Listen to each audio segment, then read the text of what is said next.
अस्सलामु अलैकुम रहमतुल्लाहि वबरकातुहू। अल्हम्दुलिल्लाहि रब्बिल आलमीन नहमदुहु व नसल्ली अला रसूलिल करीम अम्मा बाद। औज़ु बिल्लाहि मिनश शैतानिर रजीम बिस्मिल्लाहिर रहमानिर रहीम। किताबुन अंज़लनाहु इलैका लितुख़रिजन नासा मिनज़-ज़ुलुमाति इलन नूरि बिइज़्नि रब्बिहिम इला सिरातिल अज़ीज़िल हमीद। ये सूरह इब्राहिम की पहली आयत है। इस आयत में अल्लाह सुब्हानहू तआला नबी अलैहिस्सलाम को मुखातिब करके फरमाते हैं कि ए नबी, हम ये किताब आपकी तरफ नाजिल करे हैं ताकि आप इस किताब के ज़रिए से तमाम लोगों को जो अंधेरे में हैं उन्हें निकाल के रोशनी में ले आएँ। यानी वो लोग जो गुमराही में मुब्तला है, जो अपने तौर तरीक़ों पर चल रहे हैं, दीन इस्लाम से वाकिफ़ नहीं है, उन्हें अंधेरे से निकाल के यानी गुमराही से निकाल के हिदायत के रास्ते पे लेके आए। अब जो कोई भी नबी अलैहिस्सलाम की दावत को मानेंगे उनके लिए खुशखबरी है, और जो नहीं मानेंगे, एराज़ करेंगे, तो अल्लाह ताला फरमाते हैं कि इन्हें जहन्नुम से डरा दीजिए। जैसा कि अल्लाह ताला सूरह सबा आयत नंबर 28 में फरमाते हैं, वमा अरसलनाका इल्ला काफ़तल लिन्नासी बशीरन व नज़ीरा वलाकिन्ना अक्सरन नासी ला यअलमून। हमने आपको इसलिए भेजा है कि आप तमाम इंसानों को खुशखबरी सुनाएं और डराने वाले बनाकर आपको भेजे हैं। यानी कि जो लोग ईमान लाए और नेक अमल करे अल्लाह ताला की किताब के मुताबिक, उनके लिए खुशखबरी है, और जो कोई इसको नज़रअंदाज करेंगे तो उनके लिए फिर जहन्नुम की वईद है। जैसा कि नबी अलैहिस्सलाम फिर दावत दीन का काम शुरू करे, सबसे पहले नबी अलैहिस्सलाम नमूना बने दीन के लिए। जैसा कि अल्लाह ताला सूरह अहज़ाब आयत नंबर 21 में फरमाते हैं, लक़द काना लकुम फ़ी रसूलिल्लाहि उस्वतुन हसना। तुम्हारे लिए अल्लाह के रसूल सल्लल्लाहु अलैहि वसल्लम में बेहतरीन नमूना है। यानी कि नबी अलैहिस्सलाम पहले खुद नमूना बने, खुद किताब के मुताबिक अमल करे और फिर दीन की दावत गैर कौम तक पहुँचाए। और अल्लाह ताला फरमाते हैं सूरह माइदा की आयत नंबर 67 में, या अय्युहर रसूलु बल्लिग़ मा उन्ज़िला इलैका मिर रब्बिक फ़इल्लम तफ़अल फ़मा बल्लग़्ता रिसालता। ऐ नबी सल्लल्लाहु अलैहि वसल्लम, जो कुछ आपके रब की तरफ से नाजिल किया गया है आपकी तरफ, आप उसे पहुंचा दीजिए, और अगर आप ऐसा नहीं करें तो फिर रिसालत का हक़ अदा नहीं होगा। देखिए, आप नबी अलैहिस्सलाम अपनी पूरी मेहनत से और ख़ुद अमल करके दीन पहुँचाए गैर कौम तक, और उनके सहाबा कराम भी। और अल्लाह ताला सूरह नसर जिसको हम कहते हैं, देखिए आप इन लोगों की जो मेहनत थी नबी अलैहिस्सलाम की और सहाबा कराम की, पूरे फ़तेह मक्का करेला मदीने में इस्लाम पहुँचा और पूरी दुनिया में भी इस्लाम पहुँच गया है। ये उनकी मेहनत थी, दिन और रात की जस्तजू थी, दिलचस्पी थी। अल्लाह ताला फरमाते हैं सूरह नसर में, इज़ा जाअ नसरुल्लाहि वल फ़त्ह व रअयतन्नास यदख़ुलूना फ़ी दीनिल्लाहि अफ़वाजा। ऐ नबी सल्लल्लाहु अलैहि वसल्लम, जब अल्लाह की मदद आ जाए और फ़तह नसीब हो जाए तो आप देख रहे हैं कि लोग झोंक दर झोंक यानी गिरोह दर गिरोह इस्लाम में लोग दाखिल हो रहे हैं। तो देखिए आप दावत दीन का काम क्या है, नबी अलैहिस्सलाम एक सिंबल बने और उसको लोगों तक पहुँचाए, और पूरी दुनिया में इस्लाम आज अल्हम्दुलिल्लाह फैल गया। लेकिन आज भी कुछ लोग हैं जिस तक दीन इस्लाम सही तरीके से नहीं पहुँच रहा है। तो अब ये जिम्मेदारी किसके ऊपर है, अब ये दीन का काम किसको करना है? अल्लाह ताला फरमाते हैं सूरह आल इमरान आयत नंबर 110 में, कुंतुम खैरा उम्मतिन उखरिजत लिन्नास तामुरूना बिल मारूफ व तन्हौना अनिल मुनकरी व तु'मिनूना बिल्लाह। अब ये जो काम है दावत दीन का, ये मुसलमानों पे, ईमान वालों के ऊपर है ये काम। अब अल्लाह ताला फरमाते हैं, कुंतुम खैरा उम्मतिन, ए ईमान वालों, हम तुम्हें खैर उम्मत बना के पैदा करे हैं। यानी हमको ईमान लाने की ज़रूरत नहीं पड़ी, ईमान अल्लाह ताला के फजलो करम से हमें फ्री में मिल गया। यानी कि हम मुस्लिम घर में पैदा हुए और बचपन से देख के हमको ईमान और अमल सालिहा करने की तौफीक मिल गई। अब कुछ लोग हैं जो गैर कौम के घर में पैदा हुए, अब उन तक दीन कैसा पहुँचना है? तो ये काम ईमान वालों के ऊपर अल्लाह ताला ने फ़र्ज़ किया है।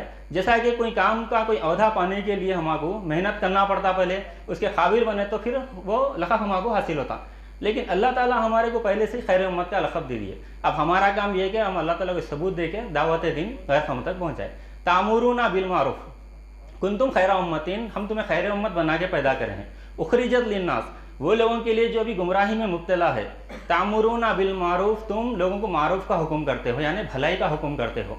यानी कि एक अल्लाह की इबादत की तरफ दावत देते हो और अल्लाह की किताब की तरफ देते हो दावत, और वतन होना अनिल मुनकरी, और तुम बुराई से भी रोकते हो।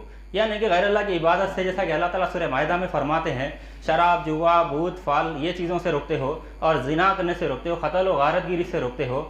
क्या हम ये सब काम रोकते हैं या फिर हम ईमान लाने का हम खुद ये काम करते हैं? हमें तो सिंबल बनना है इस्लाम का।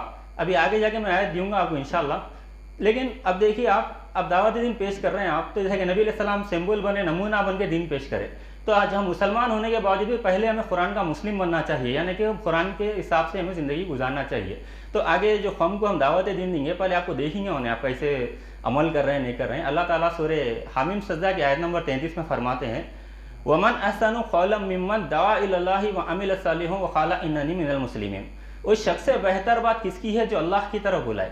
دیکھیے آپ کیا تھے، کنتم خیر امتین تھے، آپ لوگوں کو دین کی طرف یعنی کہ بھلائی کی طرف بلاتے تھے آپ، تو اللہ تعالیٰ فرماتے جو تم بلا رہے ہیں یہ قول سے بہتر کوئی قول نہیں ہے۔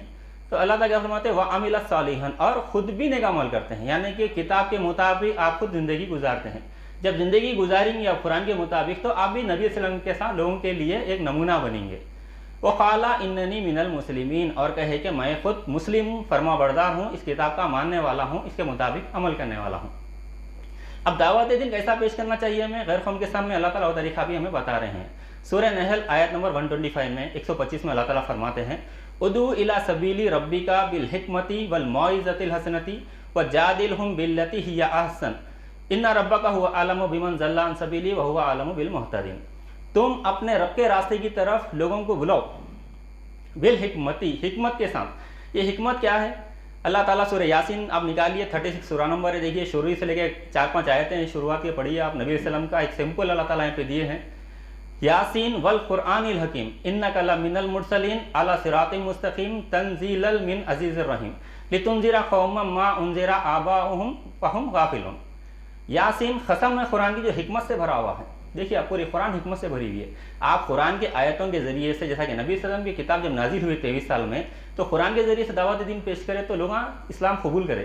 اب آپ قصے کہانیاں لے لے کے، ضعیف حدیثاں لے لے کے دین پیش کریں گے یا خود بھی اس پہ عمل کریں گے تو غیر قوم کا آنا مشکل ہے۔ جیسا کہ ابھی فرقہ پرستی کی بات چل رہی تھی، تو اللہ تعالیٰ کی کتاب کو جب مضبوط پکڑیں گے، فرقہ پرستی چھوڑیں گے تو دعوت دین پیش کریں گے تو اس حساب سے لوگ بھی اسلام میں آنا شروع ہوئیں گے، جیسے کہ نبی صلی اللہ علیہ وسلم کی دعوت تھی۔ تو حکمت سے جو بھری ہوئی کتاب ہے اس کا استعمال کرنا ہے، اس کے ایک آیاتوں کو خود عمل کرنا ہے، لوگوں تک پہنچانا ہے۔ انک لمن المرسلین علی صراط مستقیم، بے شک آپ رسولوں میں سے ہے اور سیدھے راستے پہ ہے۔ اللہ تعالیٰ کیا فرما رہے ہیں؟ سیدھے راستے پہ کیوں فرما رہے ہیں؟ کیونکہ آپ کتاب کے مطابق دعوت دین کریں، کتاب کے مطابق زندگی گزارے آپ۔ انک لمن المرسلین علی صراط مستقیم، سیدھے راستے پہ ہے۔ آگے اب اس لیے بھیجا گیا ہے ایک ایسی قوم کی طرف جو ان کے باپ اور دادا کو جو گمراہ تھے ان کو خبردار نہیں کیا گیا تھا کہ انہیں خبردار کرے۔ تو اللہ تعالیٰ کیا فرماتے ہیں؟ بالحکمت، حکمت کے ساتھ دعوت دین پیش کرنا چاہیے، والموعظۃ الحسنۃ، اور اچھے طریقے سے، جو بہتر طریقہ ہے وہ بہتر طریقے سے آپ کو دعوت دین غیر قوم تک پہنچانا چاہیے۔ تو یہ ذمہ داری ہے ایمان والوں کے اوپر، کیونکہ نبی علیہ السلام اور ان کے صحابہ کرام کے جو ساتھیاں تھے وہ محنت کرے، دین پہنچائے۔ اب یہ مسلمانوں کے اوپر یہ ذمہ داری ہے جو ایمان لائے اور نیک عمل کرے، خود بھی کرے اور اس کا پیغام، قرآن کا پیغام جو ہے غیر قوم تک بھی اچھے طریقے سے پہنچائے۔ اللہ تعالیٰ سے دعا ہے کہ اللہ تعالیٰ ہمیں قرآن مجید کے مطابق زندگی گزارنے کی توفیق نصیب فرمائے اور لوگوں تک حق کے ساتھ، سچائی کے ساتھ اس کی دعوت پہنچانے کی توفیق نصیب فرمائے۔ ربنا آتینا فی الدنیا حسنۃ وفی الآخرۃ حسنۃ وقنا عذاب النار، اے ہمارے رب ہمیں دنیا اور آخرت میں بھلائیاں عطا کریے اور جہنم کے آگ سے ہماری حفاظت فرمائیے۔ وآخر دعوانا الحمدللہ رب العالمین۔